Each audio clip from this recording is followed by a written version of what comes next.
क्या ईडी को हमने भेजा है क्या कांग्रेस कार्यालय? ये तो सरकार को जवाब देना चाहिए, ना कि सरकार को इस पर राजनीति करना चाहिए। जांच एजेंसियों को उनकी जांच से भटकाने के लिए जानबूझकर ये दबाव बनाने की कोशिश कर रहे हैं। धरने के बाद 3 घंटे बिठा कर रखे, उसके बाद बोलते हैं जल्दी जाओ जल्दी जाओ जल्दी जाओ। कल ये ईडी ये कहती है कि इनकी जितनी भी निजी सवाल पूछा गया है उस सवाल को वहां से हटा दो। जो सही है वो सही करेंगी और दूध का दूध पानी का पानी करेंगी। छत्तीसगढ़ में ईडी की कार्रवाई को लेकर कांग्रेस ने ईडी के खिलाफ मोर्चा खोल दिया है। ईडी ने शराब घोटाले के मामले में पहले कांग्रेस के पूर्व आबकारी मंत्री कवासी लखमा को गिरफ्तार किया, उनसे पूछताछ की जा रही, वो फिलहाल जेल में है। और इसके बाद इसी मामले में ईडी ने कांग्रेस भवन मतलब राजीव भवन में दबिश दी और राजीव भवन में दबिश देकर सुकमा और कोंटा में जो राजीव भवन बना है उस भवन किस तरह से बना, किस तरह के फंड से बना और उस भवन के निर्माण से संबंधित सारी जानकारी को लेकर कांग्रेस के पदाधिकारियों को ईडी दफ्तर तलब किया। जब कांग्रेस के जो पदाधिकारी जो प्रभारी महामंत्री मलकीत सिंह गेंदू ईडी के दफ्तर गए तो उनसे 9 घंटे तक लगातार पूछताछ की। और जब इस बात की जानकारी कांग्रेस के वरिष्ठ नेताओं को, प्रदेश स्तरीय नेताओं को और दिल्ली हाईकमान पहुंची तो वो इन्होंने इसको काफ़ी गंभीरता से लिया और प्रदेश के सभी जितने वरिष्ठ नेता हैं, पूर्व मुख्यमंत्री, नेता प्रतिपक्ष, विधायक और तमाम जितने पुराने मंत्री हैं, उन सबको इस मामले में गंभीरता से एक्शन लेने को कहा। और यही वजह है फिर कांग्रेस ने इस पूरे मुद्दे को लेकर ईडी की जो कार्रवाई हो रही है, हालांकि इसके पहले कांग्रेस के जो प्रदेश अध्यक्ष दीपक बैज ने सीधा सीधा ये आरोप लगाया है कि ईडी कांग्रेस के नेताओं को परेशान करने के लिए, विपक्ष की आवाज़ को दबाने के लिए उनके नेताओं को परेशान कर रही है, उनके नेताओं को फंसाने की धमकी दी जा रही है और ईडी का जो निशाना है वो प्रदेश अध्यक्ष खुद हैं। इस तरह की बात उन्होंने खुद की और उन्होंने कहा कि इनका निशाना कहीं और जा रहा है। तो इसके पूरे जो ईडी की जो कार्रवाई है उसके विरोध में कांग्रेस ने पहले 1 मार्च को सभी जिलों में ईडी का पुतला जलाया और उसके बाद 3 मार्च को प्रदेश स्तरीय धरना दिया। और आज इस पूरे मामले में प्रदेश अध्यक्ष दीपक बैज ने कहा है कि उनके इस विरोध प्रदर्शन के कारण ईडी के खिलाफ जिस तरह से कांग्रेस ने मोर्चा खोल दिया है उसके बाद से ईडी ने अपने जांच का तरीका बदल दिया है। किस तरह का जांच का तरीका बदल दिया है और क्या ईडी के कार्रवाई में तब्दील आई है और इस बारे में दीपक बैज ने क्या कहा, आइए सुनते हैं। क्या ईडी को हमने भेजा है क्या कांग्रेस कार्यालय? क्या जासूसी करने अब मेरे घर में हमने बुलाया क्या पुलिस? आखिर 400 किलोमीटर से दंतेवाड़ा का पुलिस क्यों आई? ये तो सबसे बड़ा सवाल है। ये तो सरकार को जवाब देना चाहिए, ना कि सरकार को इस पर राजनीति करना चाहिए, नंबर 1। नंबर 2, क्या ईडी को कांग्रेस कार्यालय हमने भेजा है क्या? 9 घंटे पूछताछ करते हैं, निजी सवाल होते हैं, कांग्रेस भवन से और कांग्रेस से रिलेटेड जो जानकारियां दिए हैं कांग्रेस से रिलेटेड उससे कोई सवाल नहीं होता है, निजी जानकारियां दी जाती है।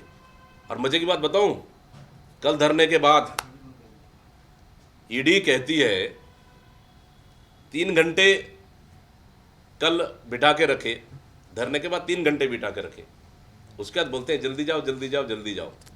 ठीक, उससे पहले 27 तारीख को बोलते हैं कि खाना का व्यवस्था भी रात का कर लेना और कल जल्दी जाओ भेजते।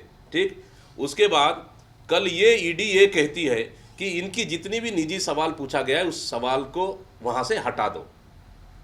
ये बड़ी चीज है। क्यों? हम तो इसी चीज से प्रश्न चिन्ह लगा रहे थे कि सवाल कांग्रेस पार्टी से जुड़ा हुआ है, फिर व्यक्तिगत सवाल क्यों? और कल कहा जाता ईडी के अधिकारी हमारे मलकीत सिंह गेंदू जी से कि उनकी निजी संबंधित जो जानकारी मांगी गई थी उसको हटा दो।